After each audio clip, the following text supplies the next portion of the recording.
Welcome to another episode of Dad's Rules with Kevin Belzer. I'm joined by my ex-fiancée, Melissa Belzer. Hey.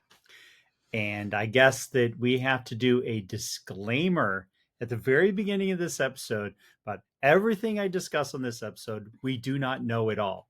We know almost all of it, but not all of it.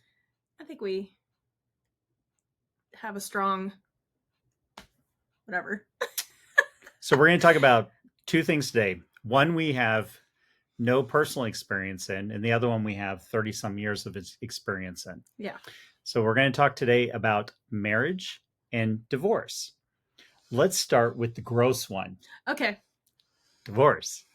Okay, so we had somebody that we know. I'm not going to name names on it because I just want to do a general story around this situation. But we have somebody that we know that has been married for 30 some years and is getting a divorce. They have kids. Mm-hmm. We talked about when is it okay that somebody is getting a divorce, and slow down there. And when what my thoughts were about this specific situation, because I thought that this one had way different circumstances than most situations with divorce. I would say we've had this is probably applying to the current one, but we've had a couple other divorces that we found out about that kind of threw us for a loop as well. So we have had lots of discussions over the last 8 years, 5 years, long time, just a lot of discussions in, wow, what happened and what can we do to make that not happen? Because if they're getting divorced after 30, 25, that's a long time to invest. And I'm not saying people are giving up. Okay. Well, I think they are giving up, but we'll get into that. I don't know the circumstances. Yeah. So it's one thing when we see the celebrity divorces that are out there where, like Tom Cruise, for example. Tom Cruise, his is really unique, because he's been married and divorced 3 times. And each time he divorced his spouse, they were 33 at either the time of the divorce or when they announced that they were getting divorced. I never put that together. Also, when he married the next time, there was always an 11-year difference between his ex-wife and his next wife. Each time? Each time. See, this is more homework than I've never even realized that. I told you I did my homework on this episode. Okay. This is interesting.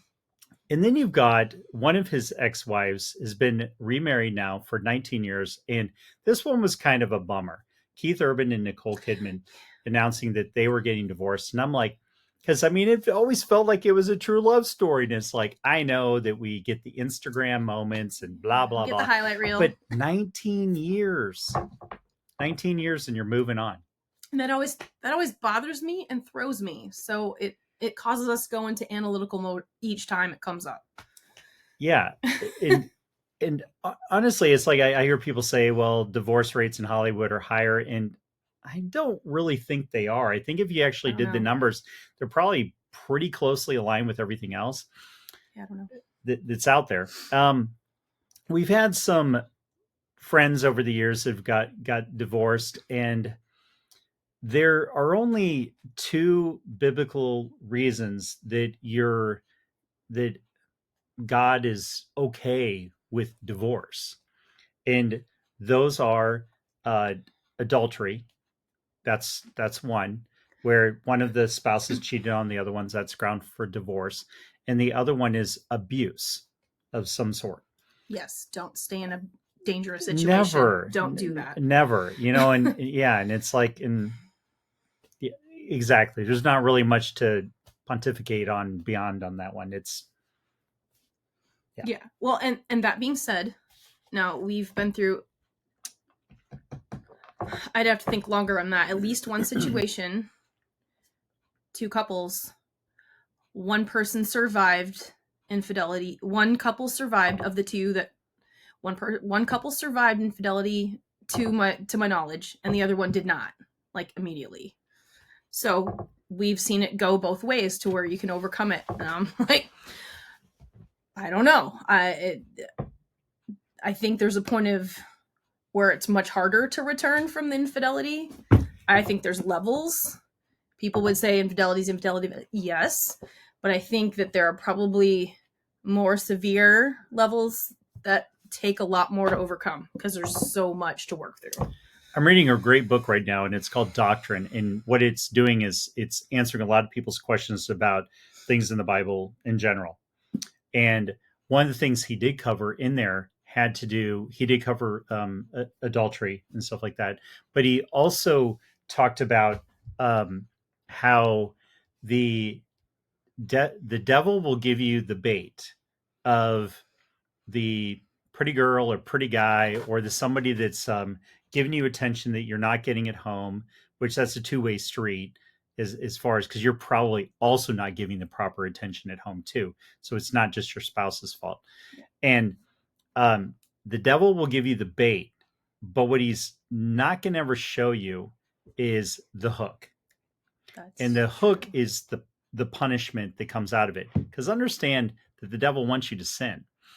And the punishment that's going to come out of it, he's not taking on the punishment. You're taking on the punishment. You're taking on the reciprocation of for your 10-minute roll in the hay. So yeah. So anyway, we've had friends that they've divorced, moved on because of infidelity. I've also seen ones where I'm like, he had a bunch of kids I just totally don't get. They'll say like, I mean, my parents' excuse when they got divorced is that they grew apart. And I said it back then. Well, not back then because I was 2 when they got divorced, but as I was more knowledgeable of the situation because everybody in my family was getting divorced. And I said back then, I'm like, well, then there's a lot of more issues there that could have been handled beforehand or could have been handled with more conversation. I don't know. That's what we feel like. Something could have been dove into deeper. We can't really ask now, so. No, it's but it's like really that's got to be the lamest excuse I've ever heard in my life. We grew apart. That's just freaking stupid. Try not to curse here. It's just beyond stupid. I mean, are we naive in feeling like that? I don't know. I mean, my dad getting divorced the second time, he walked in on her cheating on him. So yeah, more power to you. Kick her to the curb. Totally get that. Yeah. And that's So 2 different scenarios there, but and then the other thing is that when you get divorced, the likelihood of you giving up again and getting divorced again, the odds of you getting divorced again skyrocket. Statistically speaking, they skyrocket. Yeah, that's scary. So, which brings us to this person that we were talking about. That 30, it was they're close to married about the same time as us. It was 30 some years, and here's where I have problems with it because this person was in the church, a church we went to a long time ago, and they were in a pastoral role. Yes. And I'm going to put you at a different level if you were involved in the church, even if you still aren't involved in the church, but yet you're involved in a lot of Christian fellowship activities. I'm going to judge you differently whether I'm supposed to or not. And I think where I had problems with this is that when I found out, it was too late, it was filed, it was done. And I go, well, the main problem I have with it all in feeling that it's not Christian-like how it was handled is that you didn't get the body of Christ, the church, involved. Seems like it. I don't know though. We don't know the whole story, but it doesn't feel that. But it doesn't feel it that way because nothing was ever made public about it. So we don't know. So that we don't know all the details, but but I'm like, It's I'm hard like, for me. look, it's like before you go down that path, you should be going to your group of people that are in your faith, and we're Christian faith, and uh, having them intercede and see if this is salvageable, and not just go, well, we're getting divorced. Because the other reason I have a problem with it, especially when you have kids, because it's one thing if you don't have kids, because it's like, all right, yeah, it's still bad, but it's like when there's kids involved, it's like what kind of God, what's the word? What what kind of example are you setting to the kids when you get a divorce? You're saying the example that, well, things get tough, just quit. Well, and it seems and again, we don't have all the details. I It just don't, threw me for a loop, but and so I'm like, how does I've that happen? I've already been told there was no infidelity and there was no abuse. So I go, everything else should be salvageable, you would think. I would think, but again, we don't have all the details.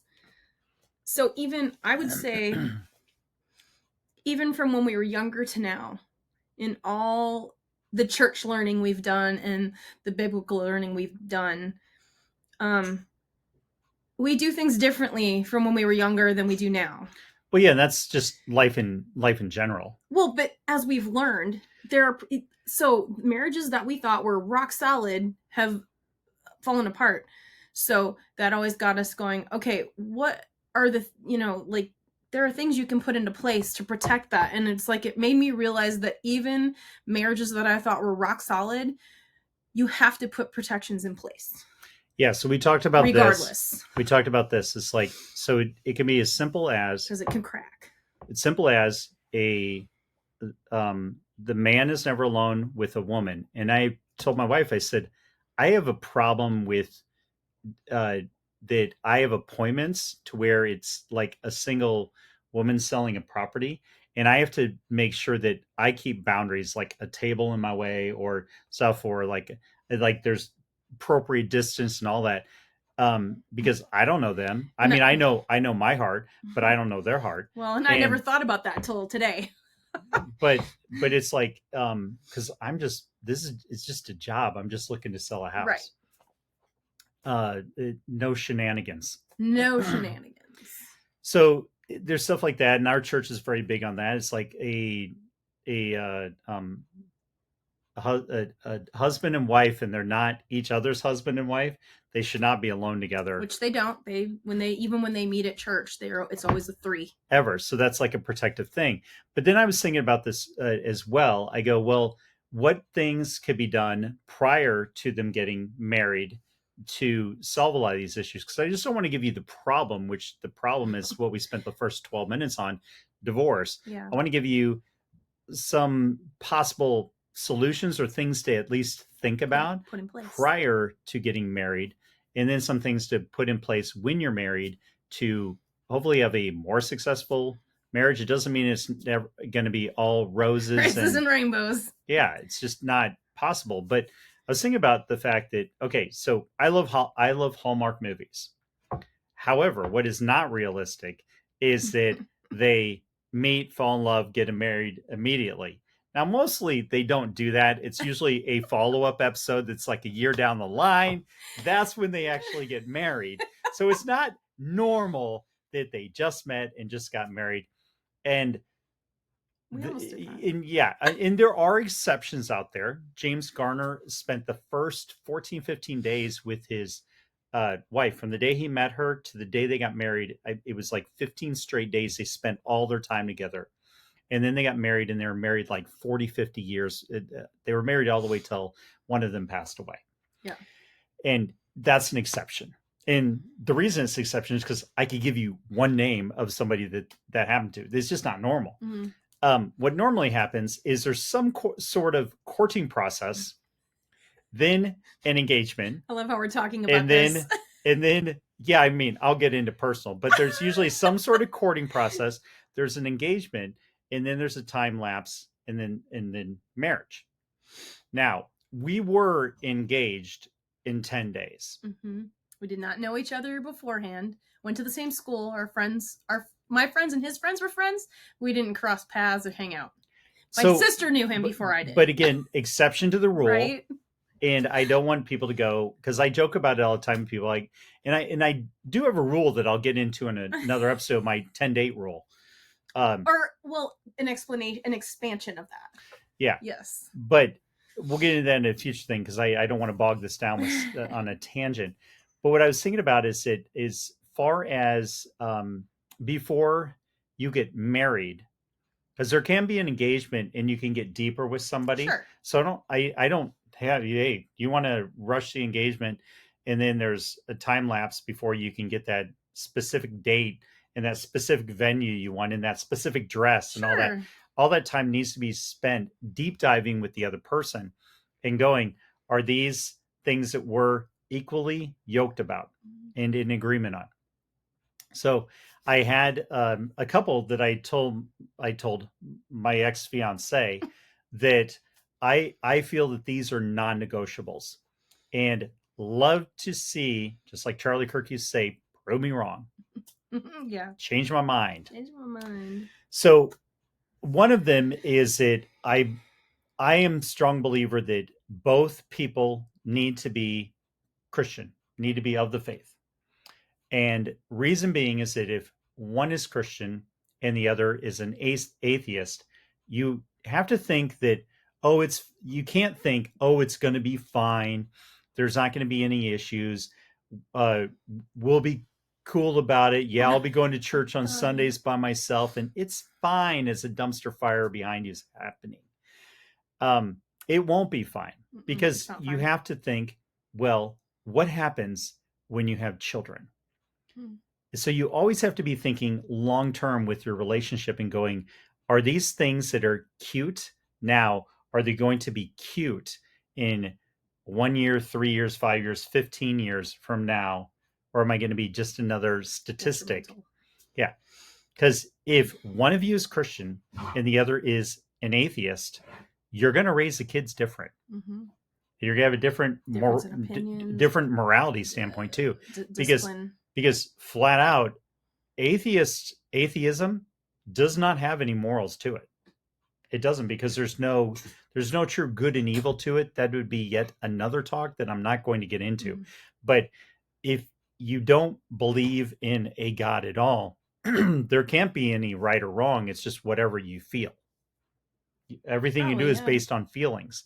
Whereas if you have Christianity in your life, then you have a moral compass that is distinguishing right and wrong.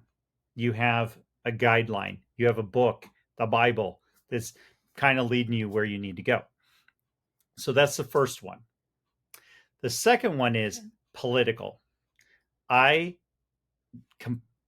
1000% believe that you cannot be a Republican household with a Democrat household.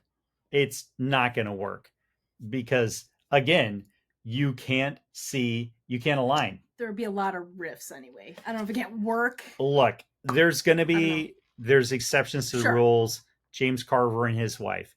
Again, I gave you one example. It's the only one I know. For the most part, it doesn't work out. It's just not, you're not going to be, there's too big of a gap now. Like we talked about before. At a brief point in time, they were like closer to the middle, and the few things you're like, but now it is so dramatically different. You have one that's pro-life and the other that's pro-death.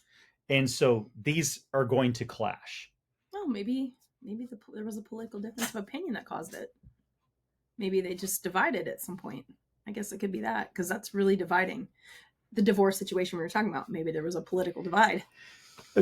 Oh, you're going back to that. No, I'm talking about this particular thing in general. It's like there's just in today's political world where one party believes the other party is kings and Nazis, and the other party just believes you're all just a bunch of wackadoos. There's no common ground there as far as from a a marriage situation. Could you agree to disagree Sure. and be friendly with each other? Possibly. But same household, married, I 100% believe not possible at all. I don't know. I don't know how that works. I don't know though. So we were married. So we got engaged when we were 19, and we got married when I was 20 and you were 21 in a day. Right. So we were young. So yeah, we were young, but I have zero issues with that. I'm of the Charlie Kirk camp of get married young, have babies and all that stuff. I mean, we delayed on the babies. We waited but 6 if years. I go back in time, I'd do that part different. But I see it different. Can't undo it. Can't go back. We had our 3. We helped with populating the planet. And we love our 3. So, but what I would say now is that there's a lot of conversations such as political beliefs and religious beliefs that those need to be hammered out before you get married, because I have a feeling that a lot of these divorces are because these conversations were not had, and there was no adultery and there was no abuse, but it was because you didn't work this part out. Yeah. Probably. I'm saying that's a chance. Yeah, we could have done that, but I don't know.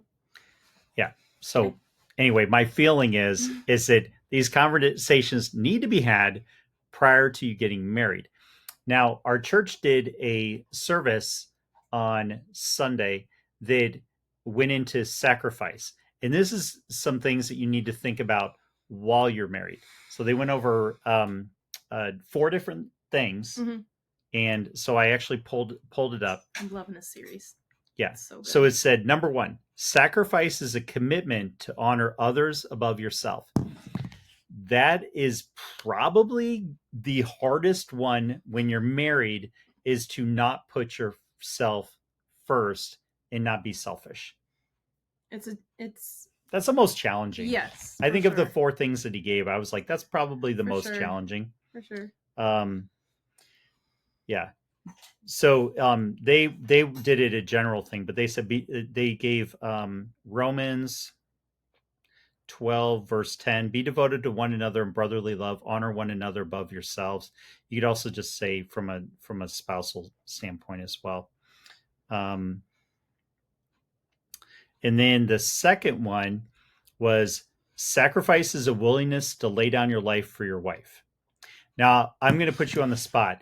If we were ever in a dangerous situation, would you look to me and expect me to have the answer or the solution to get out of that situation? In my experience, you've done it multiple times. So, I mean, no one was flinging a bullet at you, but I still think I ultimately, I feel safe with you. 2 punches and I took the guy out at the concert. Just saying. Well, the house that we went to clean, you stepped between me and the people that were in the backyard. Yeah. So as an experience, you've done it every single time. So I have no reason to believe. I hope to God you would never have to actually take a bullet for me, because if you meant losing your life, that would really suck. But I feel like you instinctively would protect me ultimately. So, men, if you're thinking of marrying this girl and you can't answer yes to that question, then maybe you shouldn't get married to that person. Sacrifice the willingness to lay down your life for your wife.